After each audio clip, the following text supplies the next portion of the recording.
जिठानी की है। ये कहानी शुरू होती है मेनका के ससुराल से, जहाँ अपनी किचन में खाना बनाती हुई मेनका एक हाथ से आंसू पोंछती जाती और दूसरे से सब्जी चलाती जाती। थैंक यू फॉर वॉचिंग हमारी हमेशा प्यारी सबका भलाई कहानियाँ। किया है भगवान। मैंने अपने सास ससुर को अपने पेरेंट्स के जैसे ही समझा और आज वही मेरे दुश्मन बने बैठे हैं। तभी कोकिला रसोई में आती है और जोर जोर से रोना, ताकि मोहल्ले वालों को लगे कि हम तुझे मारते हैं पीटते हैं। ये भी कसर मत छोड़ना बहू। नहीं मम्मी जी, आप गलत समझ रही है। मैं तो अपनी किस्मत पर रो रही हूँ। आज मेरी गोद भरी होती तो ये सब होता ही नहीं। अरे तो कर लेना हरी, इसी दिन के इंतजार में तो मेरी जिंदगी के 2 साल और कम हो गए, पर आज तक वो दिन नहीं आया। और काम करना है तो कर, वरना आंसू गिराते हुए खाना बनाने की कोई जरूरत नहीं है। ऐसा खाना कभी शरीर को लगेगा ही नहीं। मेनका की शादी को आज पूरे 2 साल हो गए थे, पर भगवान ने आज तक उसे माँ बनने की खुशी से दूर ही रखा था। पहले तो मेनका का ससुराल उसके लिए सपनों का ससुराल था, पर जैसे ही दिन बीतते गए चीजें बदलती गई। कुछ रहा कि नहीं बहू? पता नहीं मम्मी जी, वैसे पिछले 1 हफ्ते से ना मुझे उल्टियाँ तो हो रही है। क्या सही में? मुझे तो तेरी चाल से ही लग गया था कि घर में खुशखबरी आने वाली है। अरे भाई, शादी को 6 महीने पूरे हो गए, अब खुशखबरी नहीं आती तो कब आती? जीती रहे बहू, जीती रहे। आखिर तूने मुझे एक बारिश दे ही दिया। अरे ओ कमला, रसोई से मिठाई लाकर सभी का मुंह मिठाकर। कन्ना जी, हम क्या बोल रहे हैं, आजकल ना एसिडिटी भी बहुत हो रही है लोगों को। दाल के चक्कर में भाभी पिछले 1 हफ्ते से रात में खाना ही नहीं खा रही।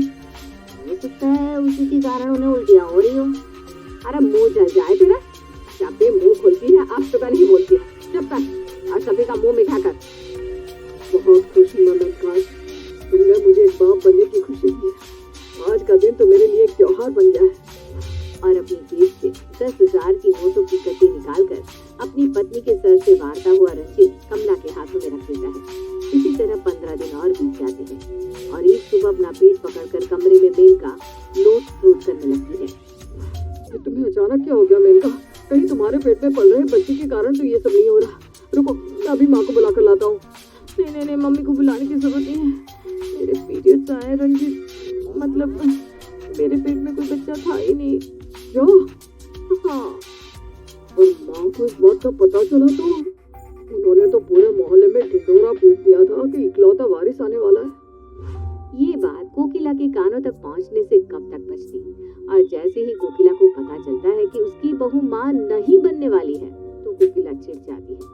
अब आगे भी आए दिन कोकिला बस मेनका से एक ही सवाल पूछती और हर बार जवाब आता ना। इसी तरह 2 साल निकल जाते हैं। जैसे जैसे दिन बीतते जाते हैं मेनका की इज्जत सभी की नजरों में गिरती जाती है। और फिर एक रोज तेरी बड़ी भाभी इस जन्म में मुझे खुशखबरी देने से अब मेरी एक आखिरी उम्मीद तू ही है बेटा। तेरी ही पत्नी मुझे मेरे पोते का मुंह दिखाएगी। मैं ना अभी तेरे लिए लड़की देखना शुरू कर देती हूँ। और हवा से भी तेज रफ्तार में कोकिला अपने दूसरे बेटे के लिए लड़की की तलाश करना शुरू कर देती है। और एक ही महीने के अंदर कोकिला नेहा के साथ अपने बेटे का रिश्ता पक्का कर दोनों की शादी भी करवा देती है और नेहा को अपने घर बहू बनाकर ले आती है।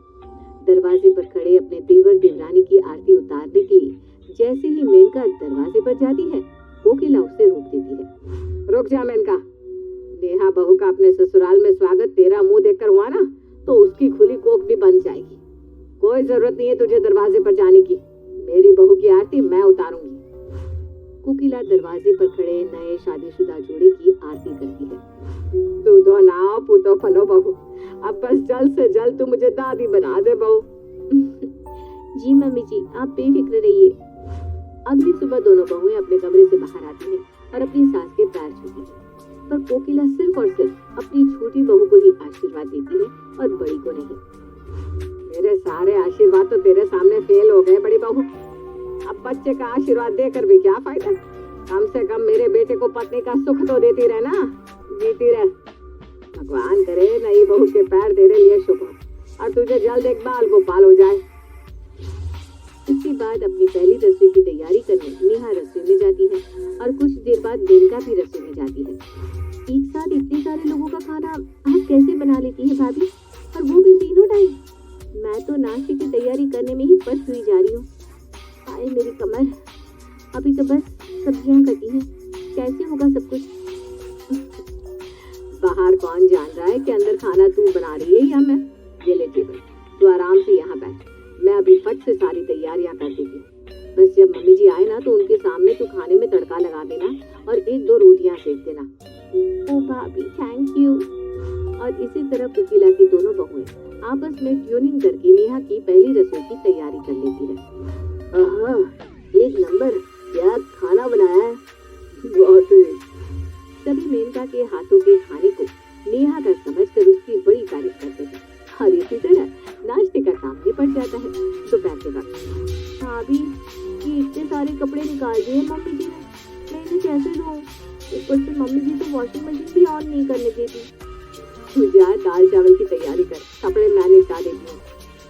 मुझे तो इस बात समझ में नहीं आती भाभी, मैं यहाँ घर के कामकाज ही नहीं संभाल पा रही हूँ तो बाद में बच्चा कैसे संभालूंगी? और यहाँ मम्मी जी रोज मुझे गुड न्यूज के बारे में पूछती रहती है। अरे मैं प्रेग्नेंट रहेगी तो 9 महीनों में कहीं पढ़ लो कि ना सीधा आ जाऊँ। अरे हट पगली, जो भगवान बच्चा देता है ना वो उसे संभालने की ताकत भी देता है, और ताकि मैं तो हूँ ही। एक सुबह नेहा अपनी जेठानी के कमरे में आती है और खुशी से उनके गले लग जाती है। भाभी, भाभी यार प्रेग्नेंट। अरे वाह नेहा, अब तो मम्मी जी बहुत खुश हो जाएंगी। रुक तू, पहले मैं तुझे काला टीका लगा दूँ फिर सब बता। आज इस तरह ये बात पूरे घर को पता चल जाती है। उस दिन के बाद कोकिला तो हर वक्त अपनी बहू के साथ साए की तरफ घूमती रहती। आखिरकार नेहा उसे दादी जो बनाने वाली थी। तो किसी भी तरह घबराना मत बहू, तू बस बच्चा पैदा कर ले, पाल तो उसे मैं दूंगी। और ऐसा मत करना कि आजकल की लड़कियों की तरह एक ही बच्चा करके ऑपरेशन करवा लिया। पहले बच्चे के बाद लगते ही अगर तू फिर से पेट रही ना तो मुझे फट से बता देना। ठीक है मम्मी जी, वो क्या है ना, दिन भर घर पर बैठ कर बोर हो गई हूँ मैं, भाभी के साथ बाहर घुमाऊं? अच्छा ठीक है, जा, पर ध्यान से जाना बेटा। दोनों बहुएं बाहर मार्केट जाने के लिए निकलती हैं कि पड़ोस की सुषमा मेनका को देखते ही कहती है, शायद किस्मत का खेल है, जेठानी के सामने ही देवर की शादी हुई और अब देवरानी को बच्चा होने वाला है। इस बेचारी को अब तक बच्चा नहीं हुआ।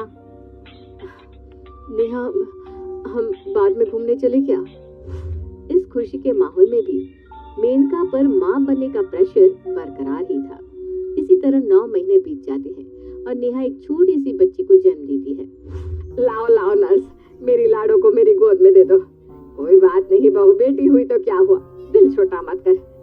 अरे भगवान करे अगली बार तुझे बेटा ही हो। हाँ, कोकिला को एक पोता तो नहीं मिला, पर उसे इस बात की खुशी थी कि कम से कम वो दादी तो बन गई। एक सुबह सुरेश अपनी पोती को अपनी गोद में खिला रहा था कि वो अपने दादा की गोद में सुसु कर देती है।